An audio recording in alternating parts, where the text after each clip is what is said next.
Malik Turner sat quietly in the back of the dusty classroom, boots still carrying traces of hay from the early morning chores on his family's farm.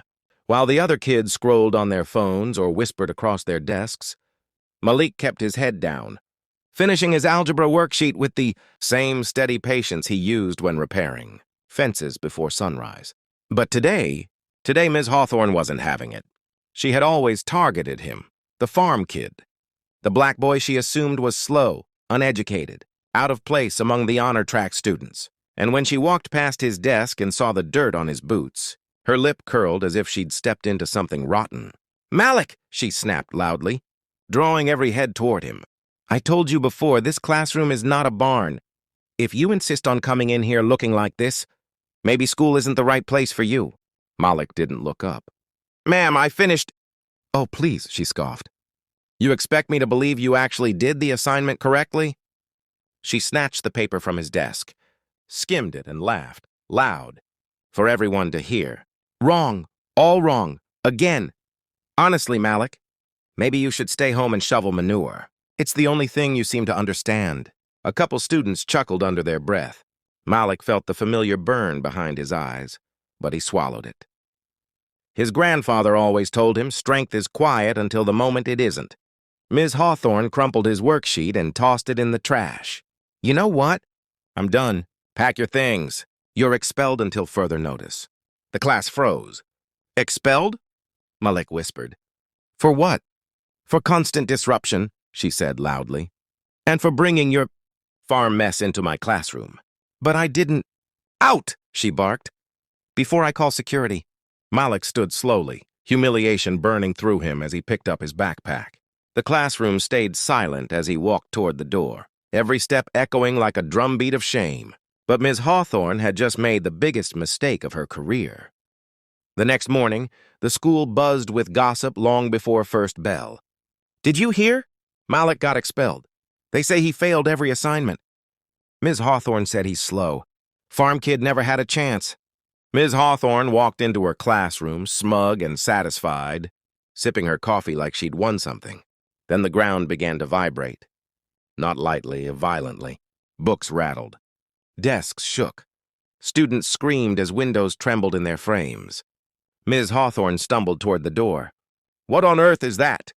The rumbling grew louder, deafening roar, until shadows swept. Over the courtyard outside, every student ran to the windows. A helicopter, matte black, military grade, massive, descended onto the school lawn, blowing dust and leaves everywhere. Teachers ran into the hallway.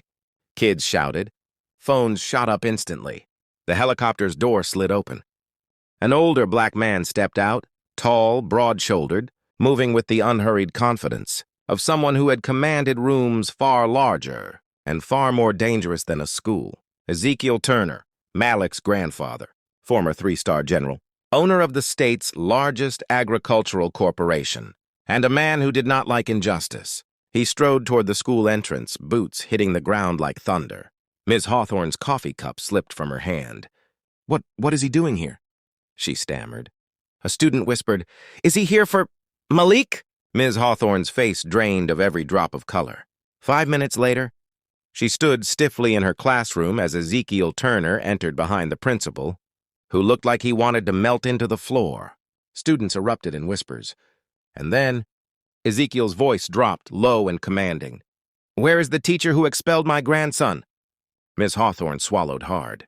"General Turner, this is all a misunderstanding." "Before we continue," he said, turning to the class, "if you're still watching, make sure you like, subscribe, and turn on post notifications. Because what happens next is something this school will never forget." The room fell silent. Then he stepped toward Ms. Hawthorne. "My grandson," he said, "wakes up at 4 a.m. to tend animals before school. He works harder before sunrise than most adults do in a full day. He studies every night. He shows respect, discipline, integrity." He leaned in. "And you humiliated him. Because of dirt on his shoes?" "Sir, he wasn't performing—" Ezekiel pulled out the crumpled worksheet she'd thrown away yesterday. "Perfect score," he said flatly. "Every answer correct?" Gasps rippled through the class.